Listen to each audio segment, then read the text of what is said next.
नमस्कार दोस्तों, आज हम बात कर रहे हैं रियल एस्टेट के नए एक्ट मॉडल टेनेंसी एक्ट 2021 की, जिसको रिसेंटली यूनियन कैबिनेट ने अप्रूव किया है। आफ्टर ऑल क्या जरूरत थी इस नए एक्ट की और इसका क्या इम्पैक्ट आने वाला है प्रॉपर्टी ओनर्स पर, प्रॉपर्टी टेनेंट्स पर, या जो प्रॉपर्टी से बिजनेस से जुड़े हुए और लोग हैं, तो उसको आज हम डिटेल में डिस्कस करते हैं और लेमैन के एंगल्स में उसको समझते हैं। दोस्तों, सबसे पहले इस एक्ट की क्या जरूरत थी। मॉडल टेनेंसी एक्ट 2021 से पहले इंडिया में कोई भी स्ट्रिक्ट रेंट से रिलेटेड एक्ट नहीं है।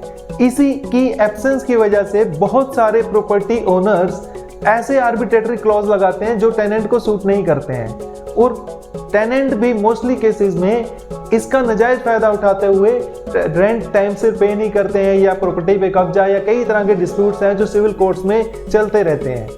दोस्तों, 2011 में एक सर्वे किया गया जिसमें पाया गया कि 1 करोड़ से ज्यादा प्रॉपर्टीज इंडिया में रेडी टू मूव हैं, जिसको लैंड ओनर्स या प्रॉपर्टी ओनर्स रेंट में नहीं देना चाहते हैं। तो आज 2021 में तो इसकी क्वांटिटी बहुत ज्यादा बढ़ गई होगी। इन्हीं सब समस्याओं को दूर करने के लिए ही ये मॉडल टेनेंसी एक्ट लाया गया है। तो आइए अब हम डिटेल में समझते हैं आखिर ये मॉडल टेनेंसी एक्ट 2021 क्या है। दोस्तों, सबसे अच्छा पॉइंट तो इस एक्ट में रखा गया है कि अब जो भी रेंट एग्रीमेंट होगा वो रिटर्न में होगा, कोई भी वर्बल नहीं होगा। दूसरा, इसमें एक डिस्प्यूट को खत्म किया गया है कि सब लीज की पावर अब टेनेंट के पास नहीं है। अनटिल अनलेस जब तक ओनर उसको लिख के नहीं देगा, वो आगे सब लीज या आगे किराएदार को नहीं दे सकता, उसके पास ऐसा कोई राइट नहीं है। तीसरा, कोई भी अब स्ट्रक्चरल चेंज टेनेंट नहीं कर पाएगा। ओनर उसको जब तक लिख के नहीं देगा, कोई भी प्रॉपर्टी में स्ट्रक्चरल चेंज बिल्कुल अलाउड नहीं होगा। दोस्तों, इस मॉडल टेनेंसी एक्ट में अब बिल्कुल रूल्स एंड रिस्पॉन्सिबिलिटीज टेनेंट की भी और लैंड ओनर्स की भी, प्रॉपर्टी ओनर्स की भी बिल्कुल क्लियरली डिफाइन की गई है। इस एक्ट में जो सबसे इंपॉर्टेंट चेंज किया गया है, आज से पहले क्या होता था, जो 1-1 साल 2-2 साल के एडवांस सिक्योरिटी या पगड़ी वगैरह ली जाती थी टेनेंट से ओनर्स के द्वारा, उसकी अब कैपिंग कर दी गई है। रेजिडेंशियल प्रॉपर्टी में मैक्सिमम 2 मंथ्स की security as a advance security allowed है, और नॉन रेजिडेंशियल प्रॉपर्टीज जो भी हैं, कमर्शियल, ऑफिस स्पेस या वगैरह, उस पर मैक्सिमम 6 मंथ से ज़्यादा की आप सिक्योरिटी नहीं ले सकते हैं। ये एक बड़ा मेजर चेंज है और काफ़ी अच्छा रिलीफ दिया गया है टेनेंट्स को।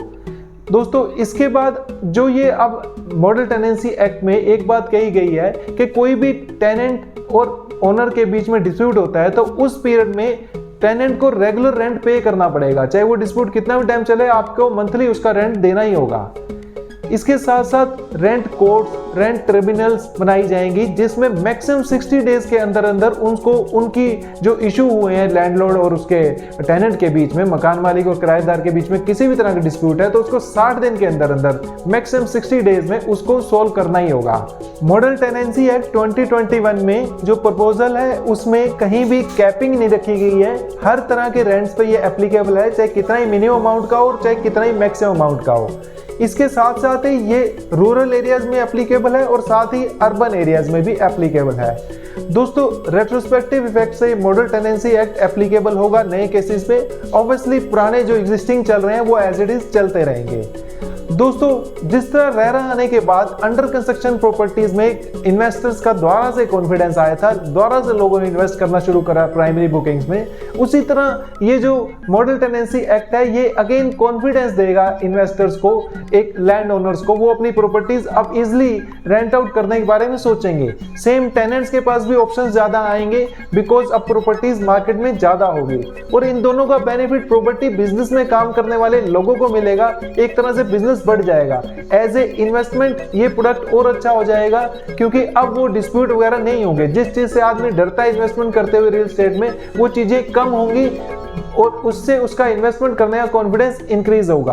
तो ओवरऑल रियल एस्टेट इंडस्ट्री के लिए एक अच्छा एक्ट है। आने वाले टाइम में ये इसका बेनिफिट ही मिलेगा बिजनेस को। दोस्तों, आप पूछेंगे ये इंप्लीमेंट हो गया या नहीं। मॉडल टेनेंसी एक्ट को central government union cabinet ministry ने अप्रूव कर दिया है। अब यूनियन टेरिटरीज प्लस स्टेट्स ने इसमें माइनर चेंजेस, एडिशन या डिलीशन करके अपने अपने स्टेट में इसको अप्लाई करना है, इंप्लीमेंट करना है। होप सो, हम उम्मीद रखते हैं कि थोड़े दिनों में वो भी हो जाएगा।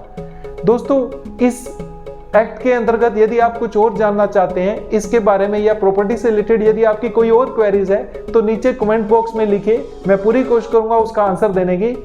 दोस्तों यदि चैनल में पहली बार आए हैं तो इस चैनल को प्लीज़ लाइक कीजिए, सब्सक्राइब कीजिए। इसी उम्मीद के साथ मैं विकास अरोड़ा, रियल एस्टेट एक्सपर्ट, आपसे विदा लेता हूँ। Wish you best of luck. Thank you.